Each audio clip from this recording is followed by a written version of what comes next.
All right. Good afternoon at this point, everyone. My name is Bob Bruner. I am the exotic forest pest educator with the Department of Entomology at Purdue University, and this is the final session of our spring semester of the Emerald Ash Borer University in 2025. Today, we are hosting Tim McDermott from Ohio State University, who's going to be giving us an update on ticks, particularly nasty things that none of us love. And I'm going to let Tim take it from here. Bob, thank you so much for having me. It's always great to do EABU. I think this is my fourth or fifth time, and unfortunately, this topic gives lots to talk about. So I am going to do an update on ticks. It's going to have a little bit of Ohio flavor, but it's going to be applicable to our region.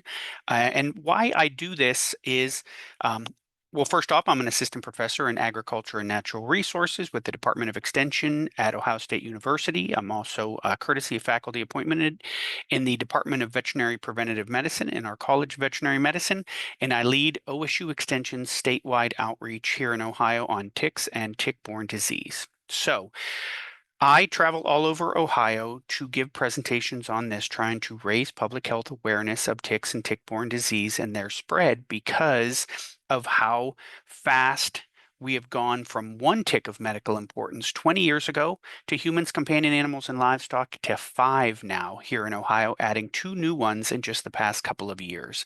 And I start with this slide for all of my presentations because the speed of change has gone so quickly we really have not matched the speed of public health outreach to combat tick vector disease.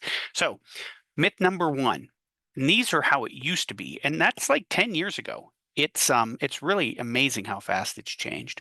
But myth number one is that ticks are only active in the summer. And while we do have heightened tick activity between April and September, here in Ohio, we have positive cases of Lyme disease diagnosed all 12 months of the year. We have tick activity all 12 months of the year. I have pictures on my computer of ticks that are questing off vegetation with snow on the vegetation. So really, anytime it gets above 38 or say 40 degrees, we have some ticks that will break hypobiosis and go out and start looking for some food because they're hungry. Myth number two is that ticks prefer the woods. And when we talk about them, I talk about them in terms of the habitats that they prefer. And we do have a couple of ticks, such as the deer tick and the Lone Star tick, that are woods preferential ticks. But we have a couple of species here in Ohio, American dog tick and Gulf Coast tick, that actually they're more happy in a open setting, such as a pasture or hayfield or meadow, or quite honestly, just your lawn. The last two ticks that were on me was right when I was moving through freshly mown lawn grass, believe it or not. Then myth number three is it takes a day to transmit disease. That's a tick embedded in feeding on a host. And that data is originally from the CDC with Lyme disease from adult deer ticks to adult people. What we found now is there's a lot of variability between, the tick species, the host, and what disease it is and where they live in the tick in terms of how long it takes for them to vector disease once they embed and feed. What I tell folks, and I know it kind of sounds flippant, but I mean it, you don't want to get bit by a tick for any reason at all for the rest of your life. So here are the ticks of medical consequence in Ohio and also completely applicable to our region: American dog tick, black-legged tick, also known as the deer tick, Lone Star, Gulf Coast, and Longhorn tick. And I love this picture because it's very illustrative of a problem that we have with ticks. So if you look at the finger on the far right, we got a couple Lone Stars, we got two big ticks, if you can call them big, the American dog ticks in the middle, and then three ticks on the left are deer ticks. We got a male, then a female, then we have a little deer tick nymph. And that nymph is a tremendous problem because it is as big as a poppy seed or the period at the end of a sentence, but it is fully competent of vectoring disease to multiple different types of hosts. And you're probably not going to find it on a tick check. You're certainly not going to see it on you or one of your animals. And that's what makes it a huge problem. That plus its period of heightened activity. So let's jump right in and start talking about tick species. I talk about them in terms of their habitat preference, and I talk about them in terms of what diseases they vector, because not all ticks vector all diseases. They all have their favorites. So the American dog tick is what I used to combat back when I was in private practice for companion animals. It's been around for decades. This is one, like I mentioned, it prefers an open habitat. You're going to find this in your lawn grass, your hayfield, your pasture. This is one that, in terms of disease, it is best known for Rocky Mountain spotted fever. So you're going to find, if you start doing some online research, that we're starting to see better data now. And what I really like to see is these maps where we populate them for where we have established tick populations, as well as where we are pretty darn sure they can live. So if you look at this map, and you're going to notice a lot of similarities with the eastern half of the United States. We have it lit yellow for the entire eastern half of the United States, which means those are places where the environmental conditions are favorable for American dog ticks. And then you can see we got a lot of counties that are lit up red throughout that entire area, literally from Miami all the way up through the upper Midwest in Maine. But what gets my attention is the red counties out west where we have established American dog populations. But you'll note that really the research suggests those ticks should not be able to live in those spaces because the environmental conditions aren't correct for them. But we're seeing ticks being rapidly adaptive. They can find a spot, maybe some microenvironment. They find a food source and whatever host that would be, and then they establish. And so what this is one of the drivers that we see of ticks moving into new spaces is they're really rapidly adaptable. Couple that with wildlife movement and global climate change concerns, and we are seeing ticks going in lots of different places. All right, so tick of medical importance, number one public enemy is right here in Ohio, the deer tick. And this is one that it is a woods preferential tick. It's going to start its feeding usually on the white-footed mouse and then move up through some other intermediate-sized mammals before its favorite, which would be deer. This vectors a tremendous number of diseases. This one is best known for vectoring Lyme disease to people, but Lyme disease actually can also be vectored to dogs, cats, and horses. So this is a multi-species problem. We've got some pretty good data on this one because it's been around for a while. And what I want to point out, and I'm going to use Ohio as an example, is really our best data is based on what kind of reporting we get. And, when we look at the maps, we see the same sort of yellow eastern half of the United States, and we see a lot of red counties that are lit up. And if you were familiar with topography and what we have in Ohio, this is all the Appalachian and Allegheny plateaus, heavily wooded. And so this is where these ticks like to go.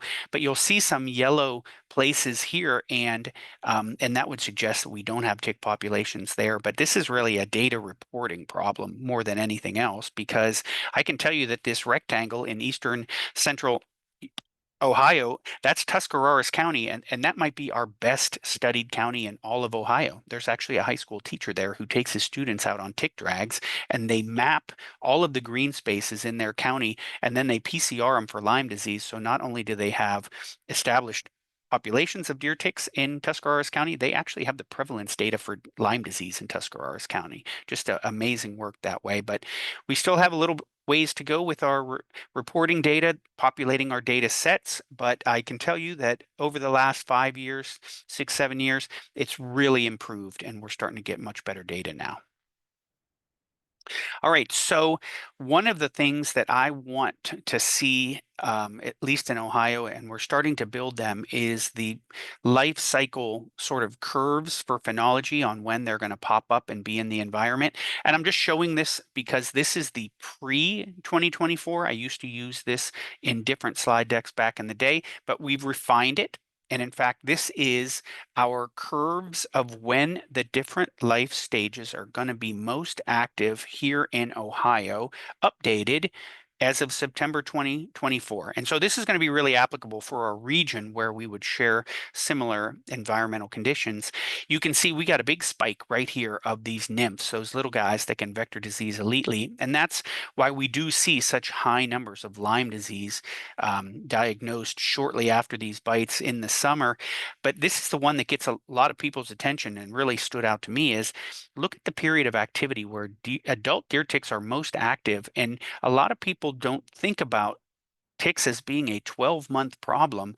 But here in Ohio, and likely our region, our biggest spike in activity is going to be basically Halloween through Christmas. The fall and into the winter is where we see that activity. And it really drives home the point that ticks are a 12-month problem in any habitat. All right, these are just two scary charts, but they really make a point. And the chart on the upper left is, if nothing else, I would like this point to be taken to heart the most out of everything I talk about from the attendees here today. And what it shows is the prevalence of Lyme disease by age and sex in Ohio. And what we're finding is our two most diagnosed cohorts for Lyme disease in Ohio are our children. Our kiddos 5 to 9 and 10 to 14 are the ones that are getting the most Lyme disease.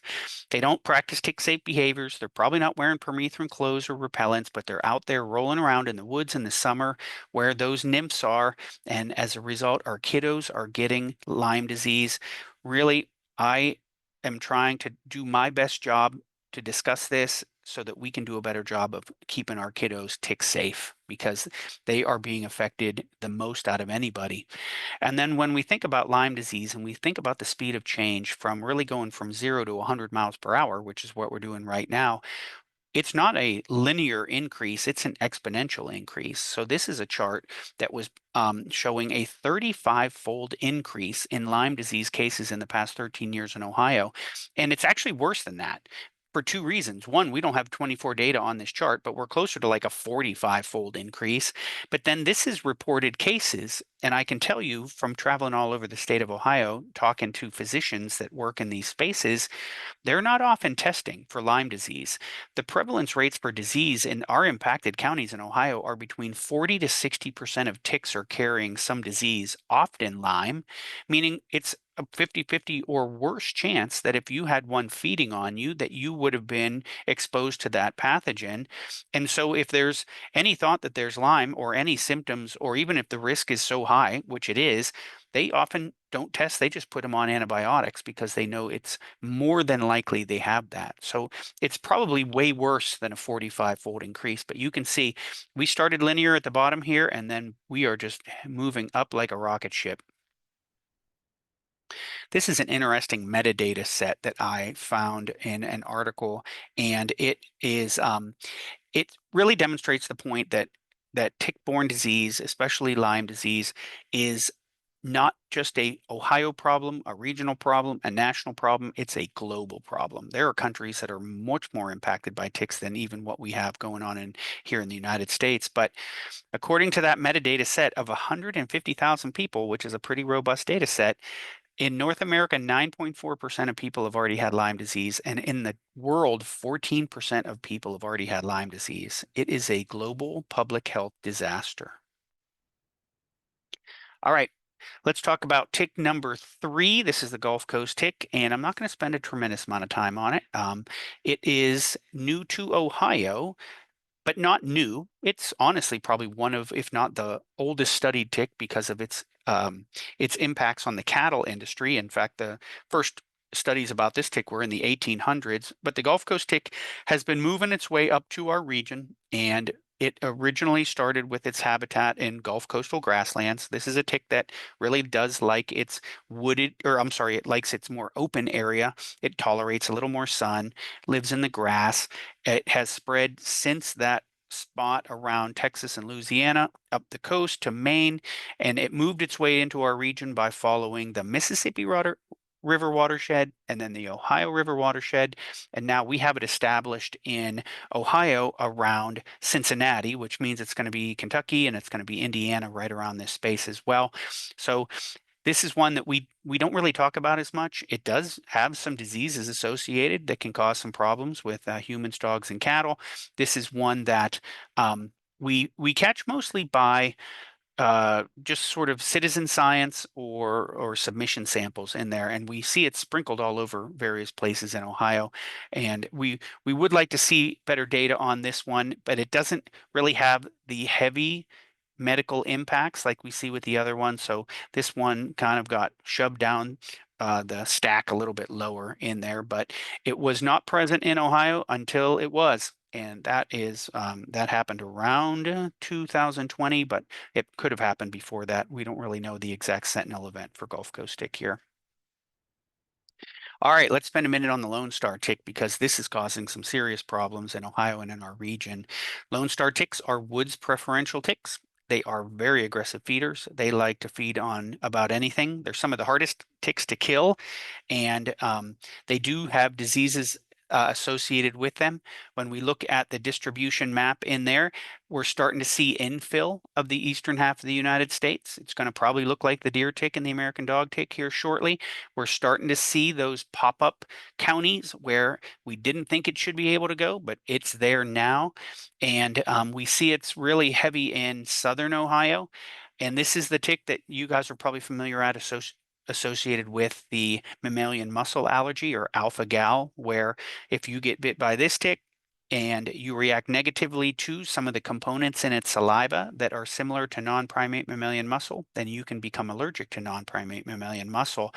And, I really didn't know the depth of how this affects people's lives until I had friends get this and started doing presentations down in Southern Ohio in Gallia County and Jackson County to talk to just how many people, including how many cattlemen, have this allergy. It is changing people's lives because it's not just allergies to the meat products, but it's everything that is made out of those. And that is a significant number of the medications we take and the anesthetics we use for surgery, and even topical things like lotion, toothpaste, and chapstick. This is really a heartbreaking thing for a lot of families on how this affects people's lives. Because the allergy can range from anywhere from hives to vomiting to anaphylactic shock. When we look at this Lone Star distribution map, and we overlay it with the alpha gal map because now we have a test for it. It's just amazing how they move in lockstep from this tick. And so I feel for my friends and the families that I know and the people that I've talked to that have this disease because it is no joke whatsoever. I have a program in just a couple weeks right down in the middle of this blue, and I will be doing the most thorough tick check after I get out of my presentation before I get in my car, and then I'm driving home and getting in the shower and throwing my clothes in the washer and dryer. I am not taking a single inch of risk when it comes to this. All right, so let's make sure we have the volume cut off before we go into this video because it has some negative words that we don't want to record. But in 2017 in New Jersey, a lot of you might be familiar with this, we had the first discovery of the Longhorn tick on a small ruminant farm. And then this video was shared with me by a New York colleague when I was doing a presentation in a group with him and some other folks on longhorn ticks and just some tick information in general at the 10th International IPM Symposium. And I put this on there because it's very illustrative of what the longhorn tick can do. So this is 2018. This is upstate New York. This is a county, I believe, work vehicle that is doing some sort of chores on the side of the road, whether that's weed whacking or guardrail or something like that. And they came back to their truck, and then this is what they found.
So that video is illustrative of what this tick can do. Picture that truck and imagine it being a cow, because we have actually had that happen here in Ohio.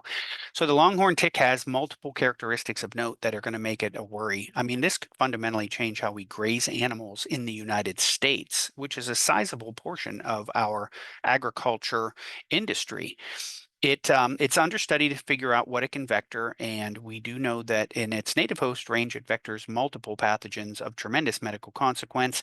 Here we know that it's confirmed to vector Theileria orientalis.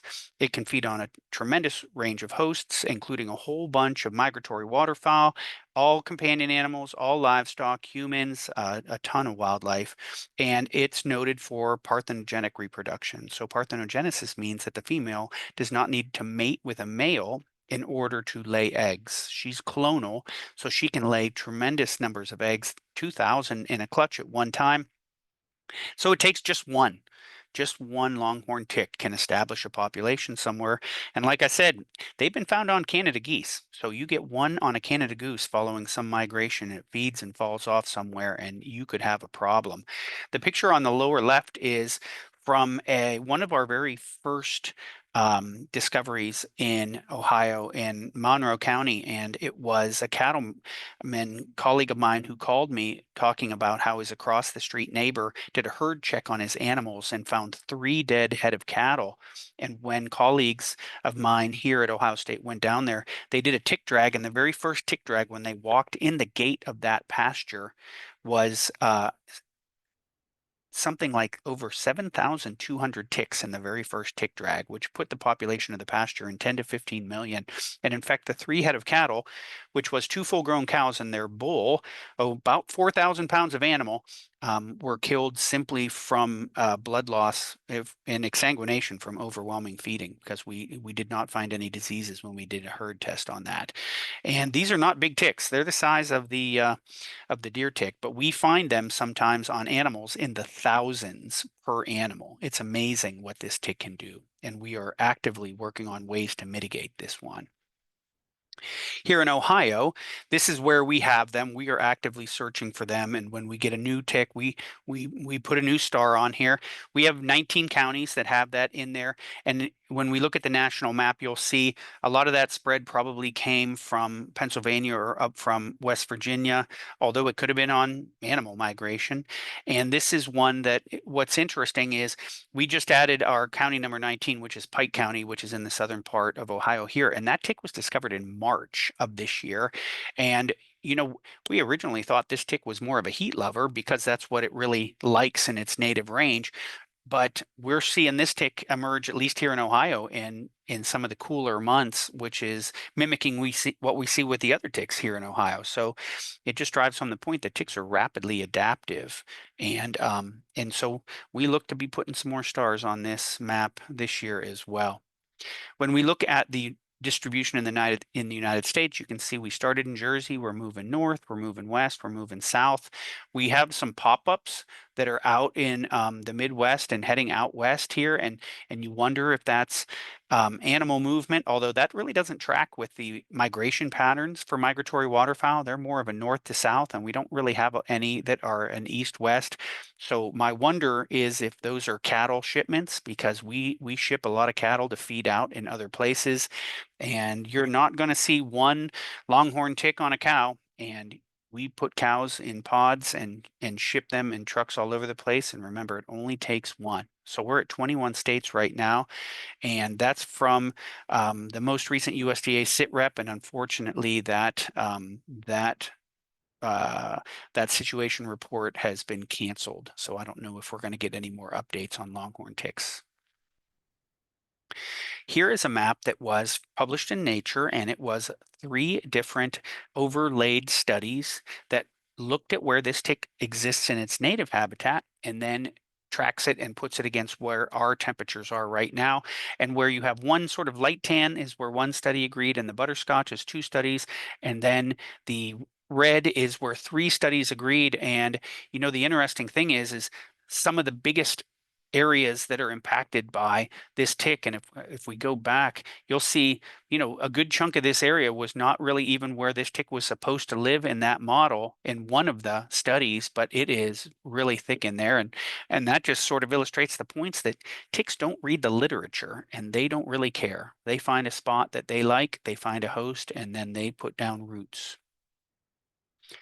So this is 1 year of life cycle curve, and we know that we need much more years, and we now know that we need to expand it for a much longer time frame because we had originally done some trapping to try to find through tick dragging ticks. This is from that Monroe farm that we had the mortality on, but we originally were seeing huge numbers of ticks on animals in July, and these are 3 counties in Ohio, and these are 3 times where we had large numbers of ticks on cattle. In Monroe, we had fatality, and Morgan and Belmont, we did not. The producers, I had actually been to both of those counties in the winter and did presentations for their cattlemen, and so they were scouting, and those cattlemen contacted us and said, "Hey, we found this tick, and we put treatment on, and they did not have any mortality, but they had some serious numbers." This tick really does like the tall grass with some humidity and some heat, and it will thrive. I have this notation for April 2023 in Gallia. That was our prior record that we broke this year for March of 2025. So I got to change my slide deck. And I've already changed it once today. When I scout on cattle, here are the 2 places that I look, but when we get to huge numbers, you'll see the cows just covered with them. We see them very commonly in the ear margins. And in fact, in Monroe County, my buddy said that when they looked in the ears of the cattle that they found there that had passed away, there were so many ticks in those ears. He said they couldn't even see in the ear canal. And then another real common spot back here around the tailhead, the udder, and the perineum, we will see huge numbers of ticks just populating in that spot on these poor cows. So this is a slide that I updated today. What we have on the left is these are field collected longhorn ticks. Then it tests them for pathogens, and we look to see what did they pick up from feeding. Now that doesn't necessarily mean that they're a competent vector of them because they need to be a competent vector of them to spread them. And so from feeding, we have Theileria and Lyme and Anaplasma and some other things, but I just added ehrlichiosis. This dropped into my Google feed today. This was out of Connecticut, and they found ehrlichiosis when they were PCRing a field collected longhorn tick. Don't know if it's competent to transmit it, but that got added to the list. In the laboratory, it can competently vector Rocky Mountain spotted fever, Theileria, and Theileria is the one that we know we have, then Heartland virus, Powassan virus, but not Lyme, anaplasmosis, or tularemia if we need a silver lining for this one. One thing that I am watching to see if we have numbers increase would be the mammalian muscle allergy here in the United States in different places than we would normally see Lone Star ticks, because in Japan, in an area where the longhorn tick is the overwhelming predominant tick, that is spaces where they have huge numbers of the mammalian muscle allergy. So the worry would be that that tick could potentially induce that allergy as well.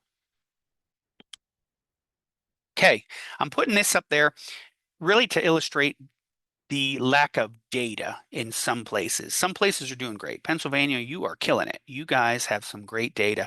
But I look at this and I see positive cases of Lyme disease, which are this this greenish dot, and you'll notice that it's just white hot along the Pennsylvania border. And then we're looking at this county up there, and they're like, I guess the state line must keep them back. But the state line doesn't keep them back. That just means we don't have as good a testing or as good a data that's coming out of that space. But this is a really interesting illustrative diagram, at least for Ohio, where we're looking at the spots that we have our disease outbreak, and you can find all these maps. So this is CDC, but this is where we see the most of our deer ticks over here. Remember, this is all of our wooded area. Tons and tons of Lyme down here, tons and tons of deer ticks, just not really the positive case. This is being sent in, and possibly some of that is because doctors already know they have tons of Lyme. They don't need to test for it. They just know it's there. But then we're seeing some interesting things in terms of spotted fever rickettsiosis in the southern part of the state, likely vectored by Lone Stars, because that is the cluster of counties in Ohio where we just have Lone Star activity through the roof, especially in the summer. So I mentioned that longhorn ticks can vector a disease, Thylaria orientalis. This is a disease that can cause anemia, inappetence. They get febrile. They are going to have, they'll be down cows, increased heart rates and respiratory rates, open cows, stillbirths, mortality. This is one that can cause some serious problems because Thylaria has no vaccine. It does not have an approved treatment here in the United States. The only drug approved for treatment globally is buparvicone, which has an 18-month withdrawal period, which is not going to be acceptable for a cattleman. So this is one they have to recover on their own. Then they're going to be persistent asymptomatic carriers, and we're expecting potentially pretty decent mortality loss in herds, maybe 5%. If you work with any cattle producers, or you're a cattle producer yourself, I highly recommend you make sure you have a veterinary client-patient relationship in place. And if you're suspicious that you would have Thylaria, that you would use the blood test that vets have available. We have a veterinary test that will do paired testing for Thylaria and anaplasmosis because they kind of look like each other. And the reason for me saying that is if you do have some livestock mortality, there is a livestock indemnity program through FSA where you could potentially get yourself some recompense for your livestock loss. And that's because this is a vector-borne disease with no vaccine and no treatment. So reach out to FSA if you have that concern. But again, make sure you have your vet client patient relationship in place because you need to have positive tests to confirm that. So how are we going to control this tick? This tick is a problem. When I first got the call from the producer in Monroe County, we had to come up with some options for control right away. And that's because there were really no big problems with ticks on livestock or ticks in pastures. No fact sheet that I read said you needed to do anything for ticks on a pasture because you seldom have problems with it. So far, we know that all of the products that we have labeled for pasture control of ticks, and the label has to state that. And there are some products out there, mostly permethrins or pyrethroids and carbamate. They work. And the problem is they have to touch the tick to work, which can be a problem if you have tall grass, because then the pesticide stays on the top and doesn't touch the tick. And then if you mow tall grass, you have a residue mat and the pesticide stays on the residue mat, and then you can't have it on the ticks. So it's really not our first or only course. We certainly don't have a silver bullet. We're not gonna eradicate this tick through spraying. And in fact, what we find when we go back to the places that had them is once they get them, they have them. They don't go away. What we have found is management intensive grazing works really, really well. So our Jackson County research farm that we have for Ohio State was the second county we detected ticks, longhorn ticks at. We go back every year. We still find them there, but the farm staff there does an amazing job rotating their animals through the paddocks, and the cattle keep their grass mowed short, and the ticks don't like short grass. And so they really are controlling their tick populations down there by a mix of animal application in really high tick pressure months of the year, which is around now. And then they also move their cattle. And that does a pretty good job of keeping the numbers under control. I have read fire control is pretty effective if you can do a prescribed burn. Here in Ohio, unfortunately, and this is another spring we won't have it. We just not had have not had weather conditions optimal for us to do controlled burns in almost any parts of the springs for the last several years, other than maybe two or three. And so it takes one of our tools in our toolbox off the table.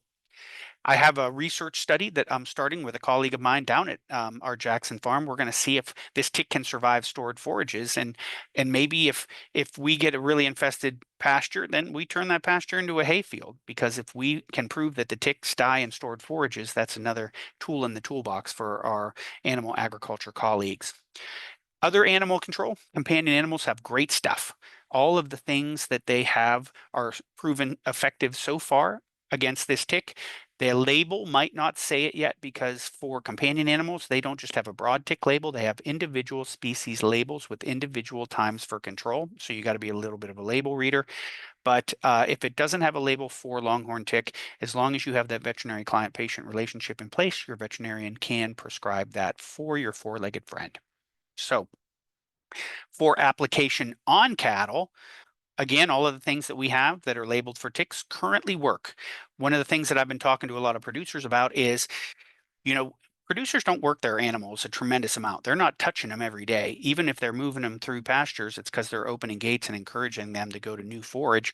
So on that one or two times that they actually do work with their animals where they're touching them, and one of those times is usually around now, I say if you were going to put fly control on, because flies are a tremendous economic pest of livestock, think about checking that label closely and picking a product that has not just a fly label, but a tick label on it. And that way, if you're going to work them, make sure you're using a product that gets both of them.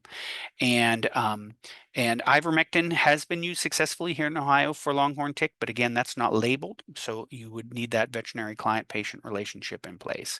So we do have some pesticide options right now, but again, we have them until we don't, right? This is a clonal tick. And if we get one mama start to become resistant, then all of her babies downstream are going to be resistant because there is no susceptible genetics. There was only one male that we found in all of the United States. It was found in Gallia County, and that, in fact, it was found in that April 2023 um, uh, outbreak that we had on a calf. And so, without susceptible genetics to breed into resistant genetics, then all the clones are going to be the same coming out.